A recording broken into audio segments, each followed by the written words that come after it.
Chloroform का oxidation ना हो और क्लोरोफॉर्म फॉस्जीन गैस में कन्वर्ट ना हो, उसके लिए हम दो प्रिकॉशन लेते हैं। पहला प्रिकॉशन, उसको डार्क बॉटल में भर के रखेंगे और एकदम ब्रिम तक, टॉप तक भर के रखेंगे।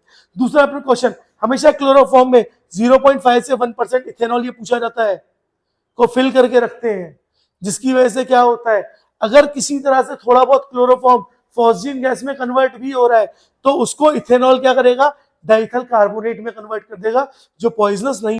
चलो तो बेटा स्टार्ट कर रहे हैं। आज हम बात कर रहे हैं किसके बारे में, क्लोरोफॉर्म के बारे में।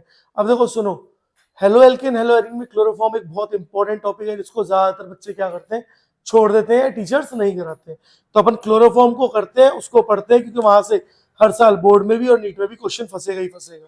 तो अपन बात कर रहे हैं किसके बारे में, क्लोरोफॉर्म, CHLOROFORM, क्लोरोफॉर्म। इसी को और क्या बोलते हैं बेटा, trichloromethane, trichloromethane, that mean CHCl3। तो एग्जामिनर बहुत चालाक है, वो आपको क्लोरोफॉर्म लिख के नहीं देगा, बोलेगा ट्राइक्लोरोमिथेन। अब पहचान लो, कैसे पहचानोगे, तो ज्यादातर बच्चे पहचान ही नहीं पाएंगे। अब क्लोरोफॉर्म की खासियत क्या है, पहले हम इसकी फिजिकल प्रॉपर्टीज की बात करते हैं। दैट मीन्स अगर मैं पहले बात कर रहा हूं फिजिकल प्रॉपर्टीज, देखो फिजिकल प्रॉपर्टीज, फिजिकल प्रॉपर्टी में सबसे पहली प्रॉपर्टी, क्लोरोफॉर्म कैसा होता है, कलरलेस। क्लोरोफॉर्म कैसी लिक्विड है, कलरलेस लिक्विड है, यानी लिक्विड स्टेट में रहती है और कलरलेस है। दूसरा, स्मेल कैसी होती है, स्वीट होती है, लेकिन पानी में सॉल्युबल नहीं होती। फिर किस में सॉल्युबल होती है, ऑर्गेनिक सॉल्वेंट्स में सॉल्युबल होती है ना। That means the first point is it is a colourless liquid, a colorless liquid which is sweet in smell, and insoluble in water, and soluble in organic solvent में soluble है। Second point देखो, light तो नहीं आ रही। दूसरा, ये एक पॉइजनस गैस है, गैसियस फॉर्म में पॉइजनस होती है। तो आप क्या लिख सकते हो, vapours of chloroform is poisonous in nature, vapours of chloroform is poisonous in nature. कैसी होती है बेटा, नेचर में पॉइजनस होती है। अच्छा, काम क्या होता है क्लोरोफॉर्म का, लोगों को बेहोश करना। देखा है, ऐसे जाते हैं गुंडे जाते हैं, चोर वोर जाते हैं, ऐसे मुंह पे रुमाल लगा देते हैं, क्लोरोफॉर्म डाल के बेहोश हो जाता है। लेकिन रियलिटी में जैसे ही इंसान क्लोरोफॉर्म सूंघता है, वो इंस्टेंटली बेहोश नहीं होता है। उसको बेहोश होने के लिए कम से कम 5 से 7 मिनट लगते हैं, 5-7 मिनट बाद वो बेहोश होता है। ऐसा नहीं कि मूवीज में दिखाया कि रुमाल लगाया, उसे सूंघा और बेहोश, ऐसा नहीं होता है ना। लेकिन ये अनकॉन्शियसनेस कॉज करती है। अनकॉन्शियसनेस का मतलब बेहोशी होती है थोड़ी थोड़ी, जिसकी वजह से इसको यूज करते हैं एज अ हिप्नोटिक, यानी छोटे मोटे ऑपरेशन वगैरह में जो होते हैं उनमें क्या क्लोरोफॉर्म सुंघा दी जाती है। अब नहीं सुंघाते, पहले सुंघाते थे। अब पता पड़ा है क्लोरोफॉर्म जो है उसके कुछ नुकसान भी है, इसलिए हम क्लोरोफॉर्म नहीं सुंघाते है ना। अब और अलग अलग हिप्नोटिक ड्रग्स यूज करते हैं, ठीक है। तो यानी हम क्या लिख सकते हैं, थर्ड पॉइंट, कि इट कॉज टेम्परेरी, देखना यहाँ लाइट तो नहीं आ रही, नहीं है ना, it cause temporary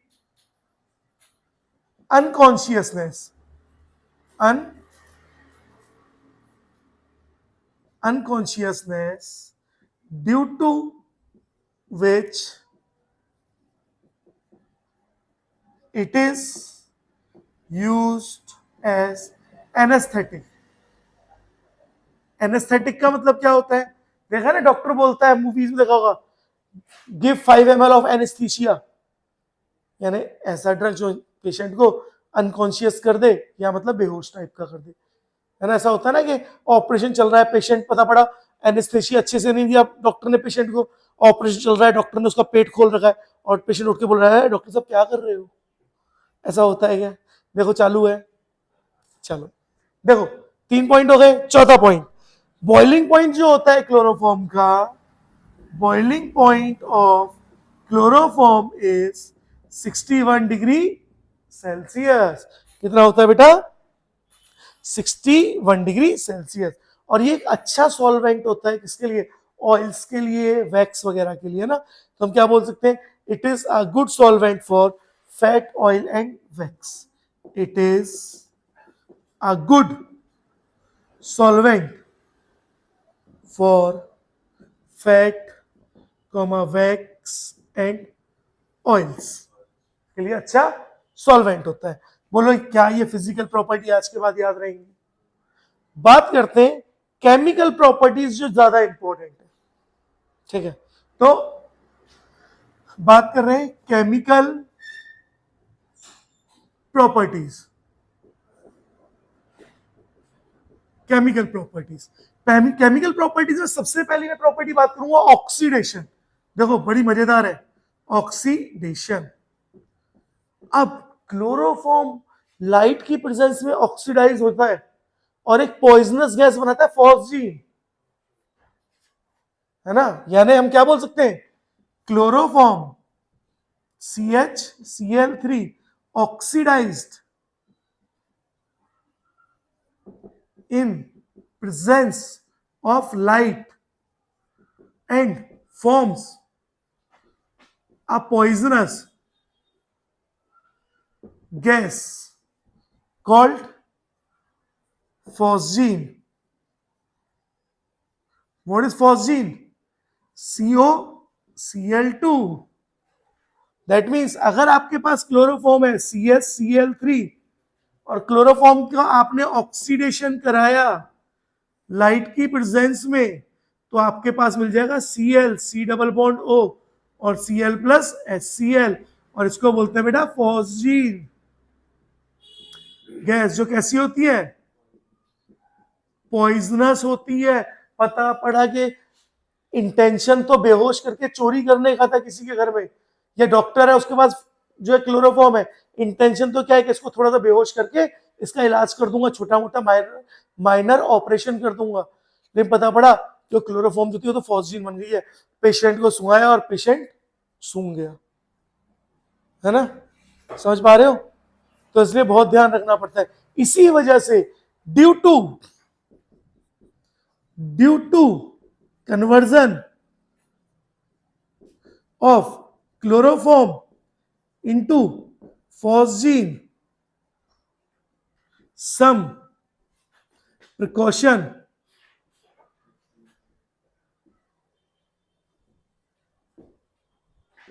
is required, है ना? सम प्रिकॉशंस क्या होते हैं? रिक्वायर्ड होते हैं। जैसे फर्स्ट, क्लोरोफॉर्म, यहां ऐसे लिखता हूं, chloroform always stored in a dark bottle। किसमें स्टोर करते हैं? और कहां तक? Up to the brim. Brim का मतलब किनारे तक। क्लोरोफॉर्म की बोतल को पूरा का पूरा कहां तक भरा जाता है? किनारे तक भर के रखा जाता है ताकि, और डार्क में, डार्क बोतल क्यों यूज करेंगे? डार्क बोतल में सनलाइट नहीं आ पाएगी ना, लाइट नहीं आ पाएगी। और ब्रिम तक क्यों फिल कर रहे हैं? जब कोई चीज ऊपर तक फिल है तो अब उसमें गैस नहीं आ सकती, और क्लोरोफॉर्म जो किसमें कन्वर्ट नहीं होगी? फॉस्जीन में कन्वर्ट नहीं होगी। दूसरा 0.52 1% ethanol is added to chloroform। 0.5 से 1% इथेनॉल को ऐड करते हैं हम क्लोरोफॉर्म में, जो poisonous gas which converts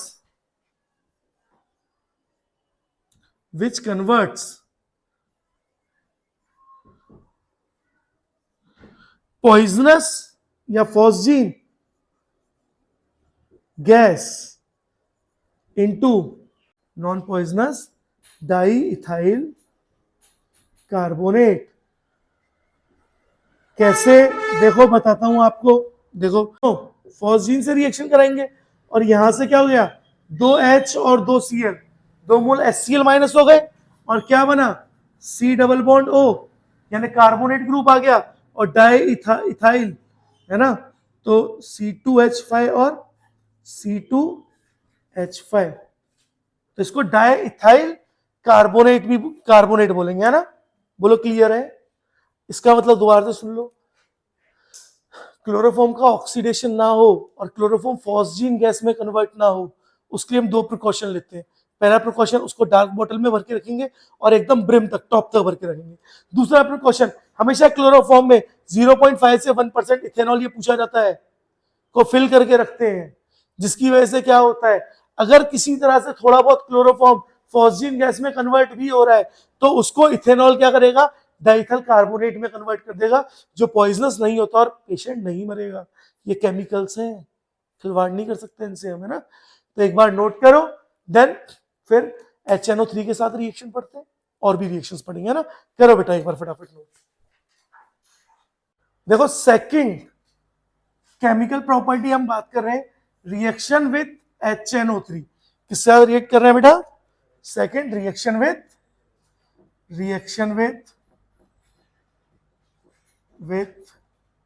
HNO3।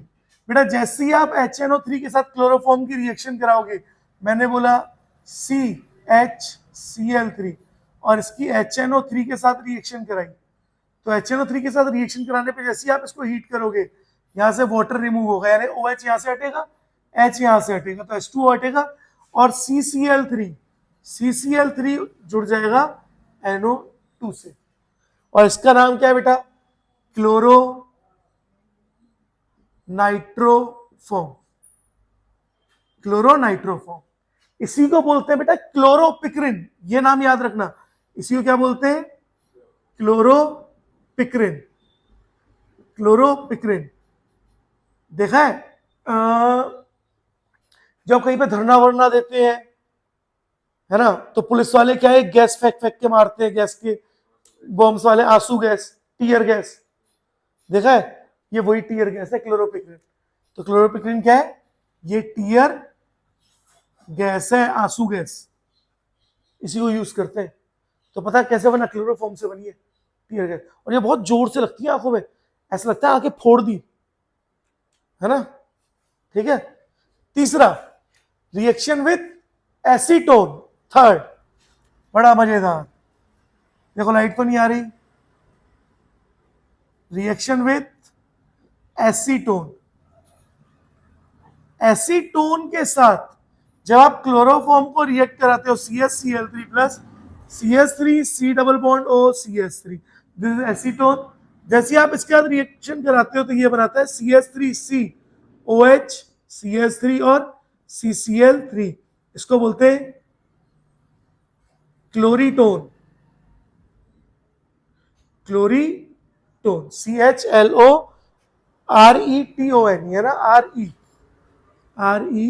RETONE, क्लोरीटोन। और ये एज अ यूज होता है as a hypnotic drug. Hypnotic drug का मतलब क्या होता है, देखा, हिप्नोटाइज करते हैं, ऐसे क्रिस्टल घुमाते हैं, अब आपकी आंखें पलकें भारी हो रही हैं, तुम मत हो जाना बेहोश, तो पहले ये ड्रग खिलाते हैं इस तरह के।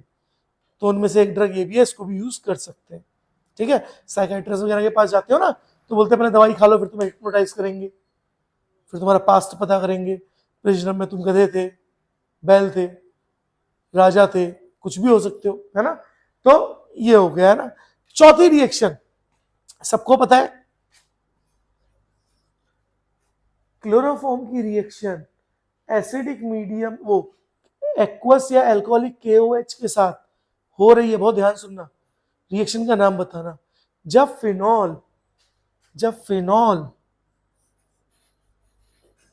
फिनॉल रिएक्ट करता था क्लोरोफॉर्म के साथ KOH की प्रेजेंस में, तो वो बनाता था OH और CHO, जिसको मैं बोलता था सैलिसिलिक एसिड। तो बोलो रिएक्शन का क्या नाम था? हाँ, रिमर्टीमन रिएक्शन। रिमर्टीमन रिएक्शन याद है? ऐसे ही जब मैं अमीन की रिएक्शन कराऊंगा क्लोरोफॉर्म के साथ, तो क्या होता था? कार्बिलमाइन टेस्ट, आइसोसाइनाइड टेस्ट, याद है ना? हाँ, तो वो हम आगे डिटेल में पढ़ेंगे उन सब चीजों को क्लोरोफॉर्म के। तो मैं एक कार्बिलमाइन टेस्ट और लिख देता हूँ। क्या आप लोगों ने इतना नोट कर लिया है? इतना कर लिया? इतना तो कर लिया होगा। यहां लिख देता हूं, ऑक्सीडेशन तो याद रखना बस हेडिंग, है ना, ताकि वो वाला पार्ट भी कवर हो जाए यार, है ना? पूरा क्यों मिटाना? ऑक्सीडेशन, है ना? तो फिफ्थ रिएक्शन है अपनी बच्चों, fifth reaction is carbylamine test, CARBYLAMINE, carbylamine test, या इसी को बोलते थे आइसोसाइनाइड टेस्ट। अब मैंने यार आगे चल के पढ़ाऊंगा आपको चैप्टर्स के अंदर ही, इसलिए मैं यहाँ पे इनको डिटेल में नहीं बता रहा हूँ, बस बता रहा हूँ, है ना? नॉर्मल सा क्या होगा, क्या जैसे आप यूज करते हो एनिलीन या 1 डिग्री अमीन को, नॉर्मली एनिलीन या 1 डिग्री अमीन यूज होता है यहाँ पर। तो जैसे आप 1 डिग्री अमीन को बेटा रिएक्ट कराते हो क्लोरोफॉर्म के साथ KOH की प्रेजेंस में, तो ये बना देता है बेटा isocyanide N triple bond C। हाँ, अच्छा, हाँ, TST टेस्ट, है ना? तो क्या बना देगा? आइसोसाइनाइड।